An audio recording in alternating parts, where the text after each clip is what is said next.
Hey guys, so I wanted to share something that I discovered today for the first time, and I had never seen it. It's a new thing to me. I don't know if it's new on the market or not, but to me it's new. This is instant sourdough by Red Star Yeast. I mean, I didn't know that this existed, and I saw it today and I was like, oh my god, you're coming home with me. I never make sourdough because it takes forever. I mean, you have to have the starter, which takes days to make, and then it's a delicate process. So if this gives me the flavor of a sourdough bread instantly, oh my gosh, game changer. So I picked up a package to try it, brought it home, and I went online and I looked up the recipe because before I start inventing things on my own, I want to do things the way that they suggest it should be done. So you're going to come along with me today while we try to figure out if this is really a great product. I downloaded their recipe and we're going to follow that. Let's see how it works. Okay guys, so this recipe calls for 4.5 cups of bread flour. I don't have bread flour and I'm not one to buy specific types of flour, so all purpose is just going to have to do it for right now. That's 1/2 cup. 1, 2, 3, and 4. Now, typically, I would do this in a bowl by hand, but I'm following the instructions on the Red Star Yeast website, and it says to use a stand mixer, so that's what I'm doing right now. To this bowl, we're gonna add 1 tablespoon of salt. I'm using sea salt, and I'm going just a little bit shy because I don't want that much salt in it. Honestly, it's not for me. And then the package of yeast. Some scissors, and you add the whole thing. Whoa, look at that. That is a completely different color. Let me move this out of the way so you can get a better look at it. Look at that. That's not like regular yeast. It's like yeast mixed with something else. It's like a brown color. Oh, I'm excited. Okay, so now it says to just mix that up.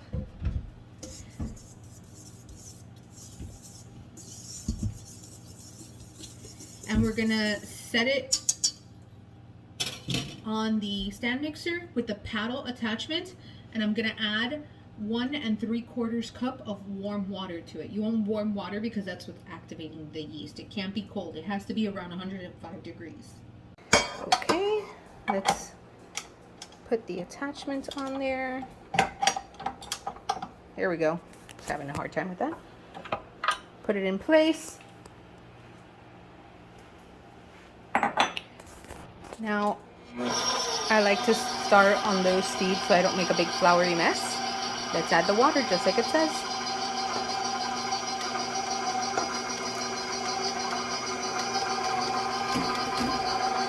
Now it says that this is going to come together like a sticky dough. And it should take about 30 seconds to a minute.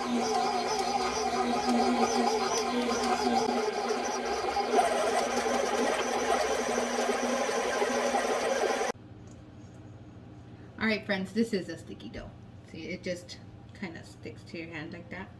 So it says once it's all blended together and it creates the sticky dough, to just cover it and set it aside in a warm place to rise for 2 hours. To rise for 2 hours and then refrigerate it for 2 hours.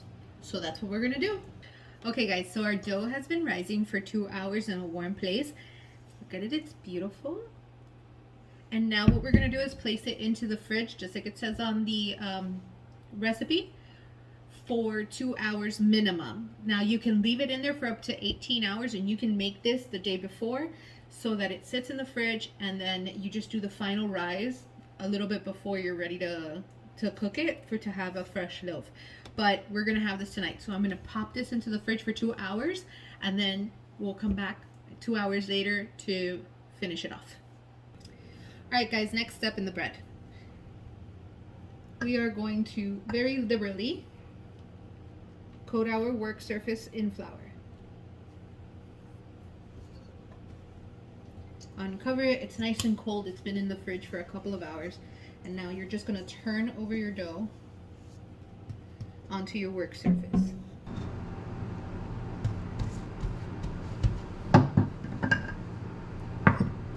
Then I like to flour my hands just to make sure that nothing is sticking to my hands. And you're going to pull forward into thirds, turn and knead the dough like that. What you're doing is working in a little extra flour and expanding that gluten to make sure you have nice springy dough. Okay, so that's it. Just dusting off any excess flour.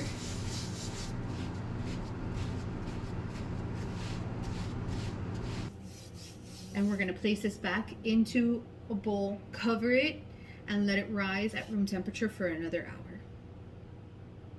The next step in the bread process, we're gonna take a clean, empty Dutch oven with the lid on, and we're gonna pop it into a cold oven that I've just turned on to, brace yourselves, 500 degrees. So please make sure you have a clean oven for this. If not, well, you'll know, because it's gonna burn everything up inside. But I took a damp cloth, make sure I cleaned the inside of the oven out, and then I popped the Dutch oven inside the oven so that it goes heating up as the oven heats up. And in 30 minutes, we'll be ready to bake. Okay guys, last step before we bake.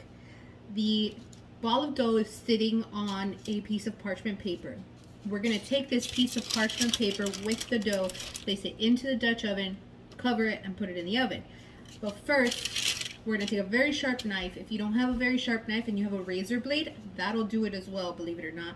And we're just gonna score the top of our bread. Now you're doing this for two reasons. One, it's gonna allow steam to vent so it cooks more evenly, and it's gonna split open a little bit to release that steam. It's gonna look beautiful, and that's going to enhance appearance, texture, and overall yumminess of the bread.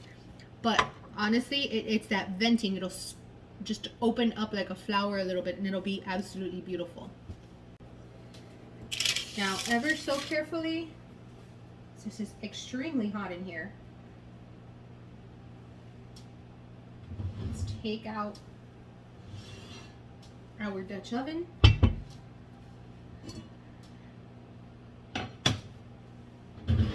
Set that aside. Okay.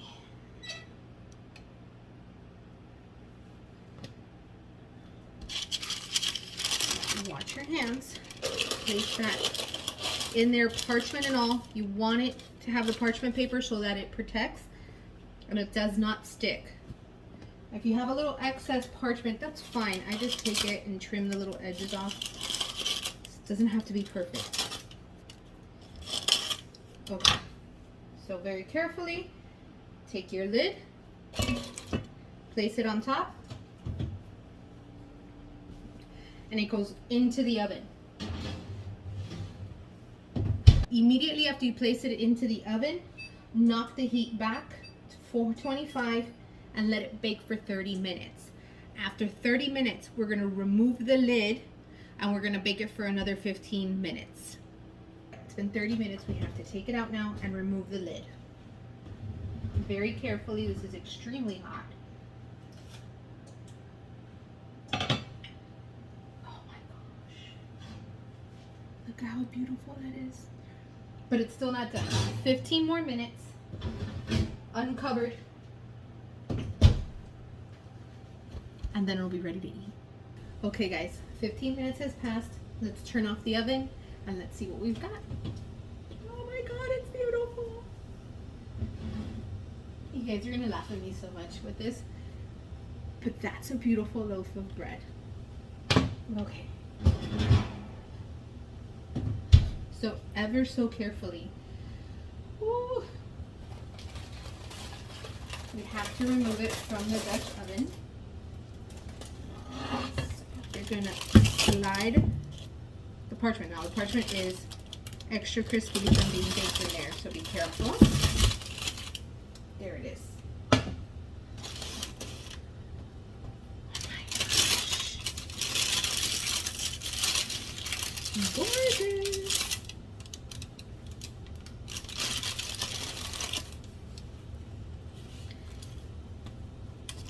Can we just appreciate that this didn't take days to make? It's gorgeous. Listen to that. It's amazing. Oh, and it smells like fresh sourdough in this house. No candle can make that up. Oh, it's amazing. So you have to, ooh, it's hot. So you have to let it cool. And once it cools, you can slice it open, but I can only wait so much, so I gotta try a tiny piece of this. No one will notice.